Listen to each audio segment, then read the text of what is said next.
Hey up, butchers. Right, on to part 3, the proper part 3, not the 2.5 like previously, of exploring with wish.com. This time we have a headlamp.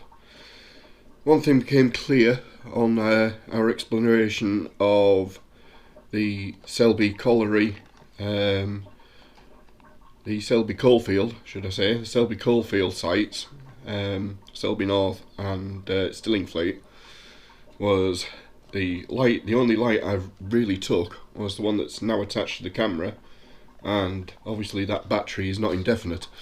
It does have quite a limited time span, so what I did do was went on wish.com to find a headlamp, and this one, literally £2 plus about the same in postage, so for £4 it's worth the gamble. Again, it's not going to be top quality, but it will do the job, and hopefully on the next explore you will get to see just how good it does work out. Despite appearances on the video, it's still light at the moment, so testing it tonight isn't really much of an option, but we'll try it on the next explore when we come to, I think, the next one. We will be doing part 3. We will be doing part 2. No, it will be part 3. Yeah, it was 2-parter. Forget it. I'm losing my mind.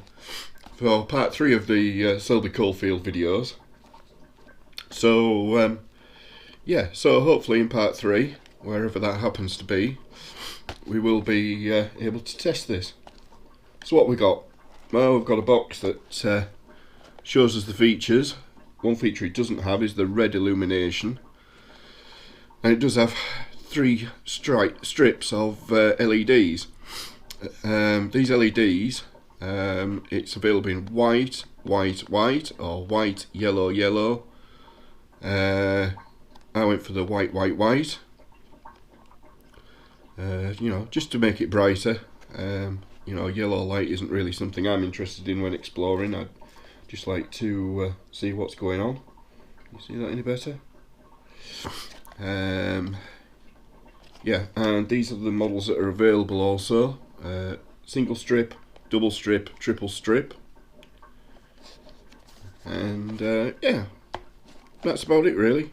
It is what it is. Let's take a look. The model is W689-3. I don't know if that helps anybody. Who knows? I will put a link, if I can find it again, to the headlight. So yeah, did come with a charger cable. It's not very long, and for some reason, I don't know if you can really see that, there is some yellowing on it. I have no idea why there's yellowing on the actual cable itself. It's not from my dirty fingernails. My rust and all sorts in them today, I'm afraid. But yeah, I don't know. It looks like it's been put through a curry pan or something. But it's very short.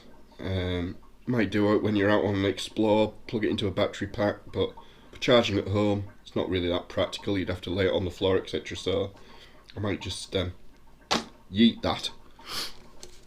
And then it comes to the headlight. So this is what we've got. We've got 3 strips of lights of white LEDs, and there is 1 light on the side as well. That's the hole for the charger. This is for a sensor. I'll explain that as we go. And the power on off. This is a little bulky. I am left-handed,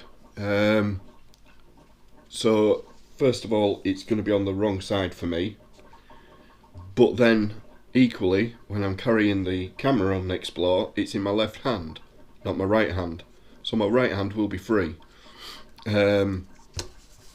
So using the buttons to turn it on and off, and the little sensor that I'm going to explain to you, really isn't much of an issue. I thought it was going to be, but thinking about it, it really shouldn't be. Build quality isn't bad. Could maybe have been glued together a little bit better, but it is what it is. You know, it's got an elasticated adjustable strap on there. Yeah, there ain't a lot to say. I mean, it is rubberized, it's quite flexible, which is something I prefer rather than the conventional sort of headlamp. You know, the ones with the block that's on your forehead, and it can get banged about and dinged about and is constantly slipping, so you're looking at your toes rather than what you're supposed to be looking at. So I quite like that. I quite like the flexibility of that and the way it's going to sit against my forehead. So whatever I'm looking at, it's going to be lit up. Just getting on with it. The operation. I'll try not to dazzle the camera. I'll keep it down a little bit. So pressing the power button.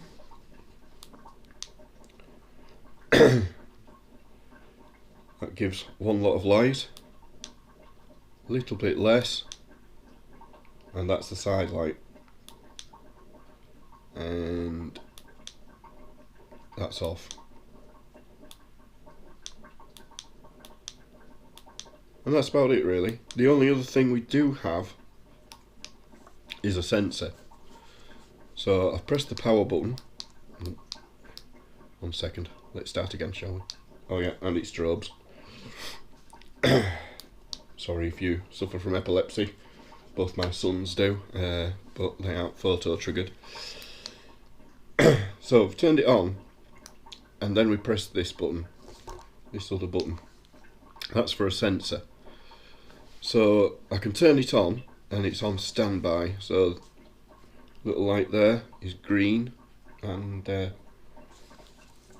whenever I wave my hand near the sensor, it turns it on. Wave it again, turns it off. Wave it on, wave it off. That saves having to find this on the side of your head.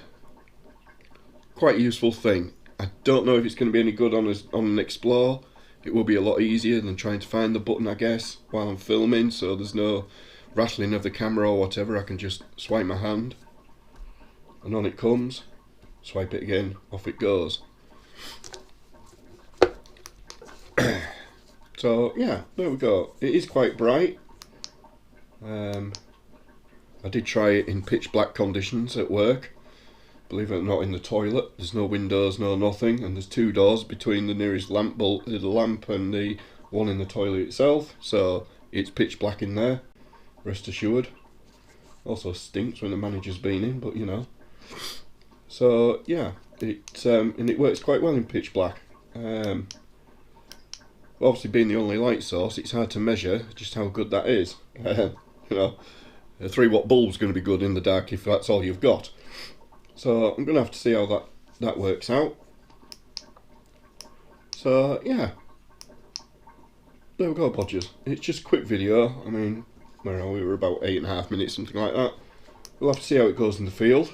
Do watch our videos, our exploring videos between myself and Blown 8 Cylinder, AD. And his daughter Pippa, if she's with us on the Explorers.